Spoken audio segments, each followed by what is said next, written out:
南投县政府消防局举办防火的宣导、甲灾害抢救的演练。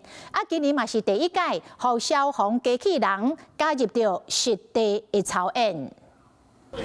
分推车将掉入火场的民众救出来，其他的消防人员嘛架设水线拍火，甚至出动机器人去查看现场，看起来是发生真严重的火灾。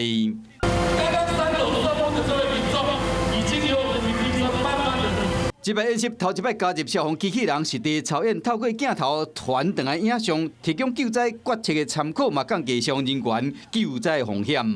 消防机器人啊，它身上所搭载的大概就是有一个炮塔啊，以及一个热线，以及还有无用气体。知道是在爆炸范围的话，可以事前让消防人员来做一个避难逃生。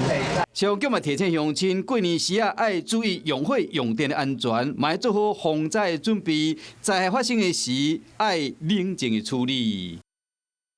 Hello， 我是陈雅玲。想要抢先掌握最及时的新闻资讯吗？赶快订阅、按赞、开启小铃铛，锁定华视新闻 YouTube 频道。